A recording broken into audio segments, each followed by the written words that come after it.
What's up? Thank you for joining me for the video today. This video is being done by demand. A few people have asked me for tuning setups for how I drift, and that's what I want to show today. If it's your first time on the channel, thank you for stopping by. Please drop us a like and a sub. We're trying to grow the channel so we can keep doing these videos, improve on them, get better stuff. So thank you so much again for stopping by. So with this quick tutorial, let's go ahead and jump right in. So the car that I'm using today is going to be the FC. It is going to be the same car that I used in the video that most people were inquiring about. So it's a car based on it's a replica of the car from Initial D. If you haven't watched the anime, do that, right? So let's start off with the parts that I have installed. And I'll say this right off the bat, you can get all the parts. The power doesn't matter. It comes down to the setup, which you will cover, your practice, seat time, lots of practice, seat time, lots of practice, seat time. Yeah, that's what it takes, a lot of practice. Of course, watch a few guides on how to actually drift, which we'll try to cover here as well. But let's jump right in. So first things first, comfort tires. That's what you want to use. So comfort tires, whether they're hard, medium, or soft, give you more grip. The more grip you have while you drift requires more skill. It requires you to be more adept and have better feel for when the car is gripping up and when it's starting to slip. Absolutely necessary. The hard tires make the car more manageable, so that's bigger angle. I could brake however I want. Well, in this case, you could brake however you want, whenever you want, with the right setup.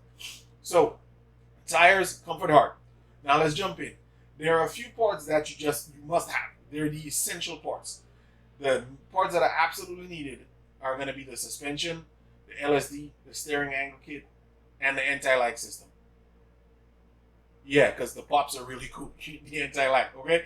So, here we go. Let's start off. The suspension. First of all, the ride height doesn't matter. As you can see, I technically have this car what they call slammed. Doesn't matter in this game. I think for some cars it may have an effect. Like on the Supra, it definitely has an effect if you're using an MK4 Supra. So, you could have the ride height whatever you like, however you want your car to look. That ride height you could work with, and based on how the car behaves, you know if you have to change it or not. The anti-roll bar, that has to be set high for the front. You want the front of the car to be stable and controllable. The back of the car, you don't want it wild, but you want it soft, so that way when you initiate drifts, it takes it in. You don't want it to be an abrupt, aggressive feeling every time. You want to have control of the back based on how you're moving the front and your throttle. So, if the back of your car is real stiff, you need really good throttle control. If you make it a little softer, you could abuse that throttle some more and get some smoke. The dampening ratios are not very important in this instance. They're not. I did not adjust those, and you'll see in a minute what effect they have. The natural frequency or the spring rate just has to be set, again, the front harder than the rear. The spring rate is basically how hard your suspension is. You want the front to be stable and controllable, because that's where everything happens for you. The back of the car is just the steering. You like get on the gas, it will turn that way. So the next most important setting here is the camber of the car. So your car's camber is how your wheels are pointed out at the bottoms like this. The reason why you want them pointed out at the bottom is when the car is sliding sideways, you want as much grip on your front tires so you are in control. You can point that car wherever you want based on the front, right? So toe angle, you can increase. It's basically how your tires are pointing out this way or in this way. So you want them pointing out a little bit. You can adjust that based on how much angle you could hold consistently in a drift. The next most important one is your diff. So your initial diff or your initial torque is the amount of power applied to both tires regardless of what's happening at the time. So it keeps the power locked in to both tires. Without a diff, what happens is if your car is sliding, the inner tire will spin more than the outside one because it has less grip. The diff ensures that both tires are receiving power. So you don't want this too high. The higher the setting, the more locked it is, meaning it doesn't allow any slippage. All the tires are always spinning no matter what you're doing. So if you're starting off, I recommend a setting between 30 to 50. 50 is on the high side. If you have it 50 and up, you have to be really, again, adept at drifting because the car will be absolutely unforgiving. The acceleration sensitivity, this is how much of the power is given to the tires as you accelerate. That you want on max.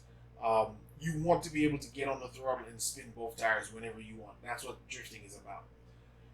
The brake sensitivity is slightly different. Mine is set to max because of the way that I use the braking drift. It initiates a little bit of understeer when you use your braking and the diff is set high here. And the reason for that is a lot of the braking that I use is to keep the car under control. So a little bit of understeer is not bad because I'm already in an oversteered condition. The car is already oversteering. So understeering, it gives me control. I can undo a little bit of my drift or increase it based on it using the brake. And what you'll see is there's hardly a time when I'm fully smashing down on the brake. It's very lightly that I use the brake. Other than that, your gear ratios, you will adjust based on the track you're on. Do I have enough of second gear to get me to the next transition point or the next corner? So that's what you're looking at, right? Again, that's entirely up to you. You can adjust that based on your track. The next most important bit, like I said, is the steering angle adapter. Without this, you're not going to drift. The car's going to be like, that's all I can give you. With the steering angle adapter, you get way more angle, and that helps you pull the car out of like spin out situations. That's what you want. Essentially, you're spinning out the car, control to spin out the whole lot. So these are the settings. I will put them down in the description of the video. You can take your time and grab them now if you want. But what we'll do now is we'll jump in and we'll actually get on the track, and I'll show you how I handle the car. All right, so let's get one lap in on track. What I'm going to do is I'm going to do the lap, and then we'll do like a replay analysis of how the lap went, and I'll show you. Basically, you guys will see how my drifting technique applies to the car itself, if that even makes sense. You can ignore the rattling of my wheel. That's me being a hard head and keeping too much force feedback on the wheel.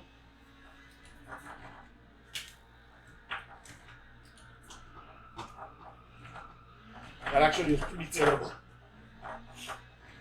That was pretty shallow coming in there.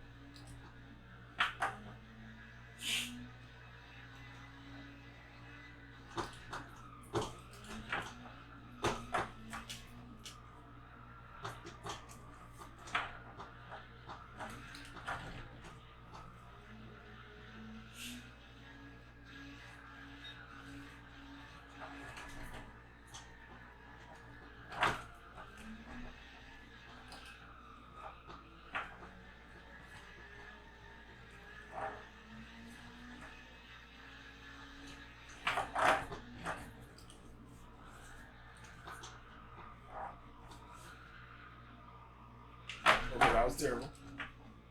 My bad. But pretty much that's it. That's a lap on Sakuba right there.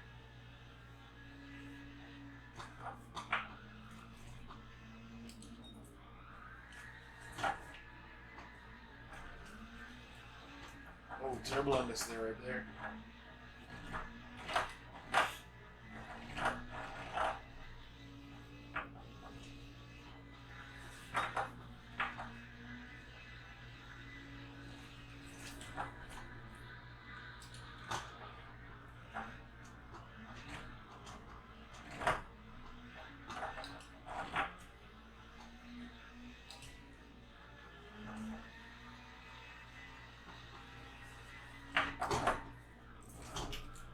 Come on, get in there.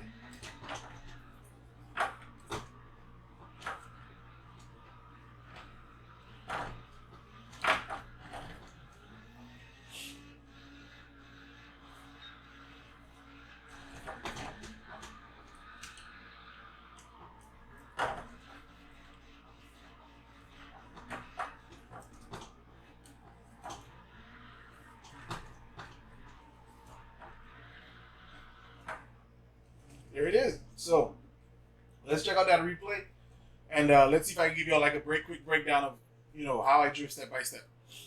So let's change the camera angle first of all. We might have to use the internal camera so that way you guys can see the wheel behavior. So let's try that. So let's do it from right here. So there we go. So basically I'm going to use a weight transfer drift, which is where I flick the car from one side to the other to get it to slide. Gonna use the brake slightly, I believe, I'm pretty sure, just to keep the angle that I want going into the drift and then getting back on the throttle. So here we go. There it is, flip, slight brake there we go.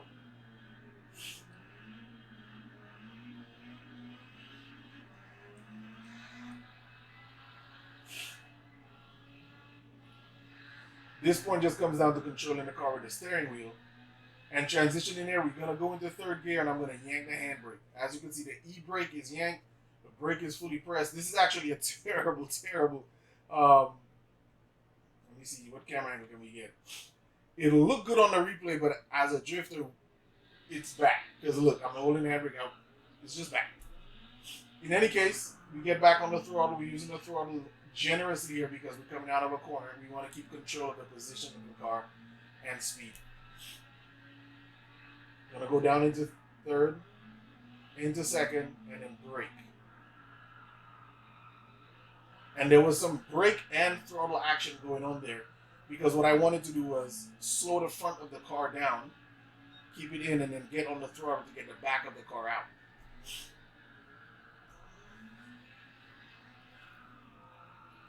Went up into fourth, more torque, better control, less revs.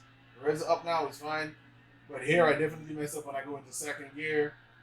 I let the car slow down way too much, I lose momentum, and I almost basically spin out right here. So that's basically how I drift, and that's how I use the cars on the actual track itself. I might just do, let me start it over so you guys can see the actual hand movements inside the car, which kind of mimic what I do on the steering wheel, although you can't get the full 900 rotation. So again, thank you all very much for stopping by the channel. These settings will be in the description. There will be more videos to come. I got a pretty awesome one I'm working on right now, matter of fact, so I should be dropping that later this week. Again, thank you all so much for stopping by. Drop a like, drop a sub if you haven't, leave a comment, let me know if it's helped. If you have any car that you request that I do a setting guide for and put up so you can see, it'll be my pleasure. Again, follow us on Twitch, hit us up on social media. The link should be in the description. Thank you all so much. Have a good one.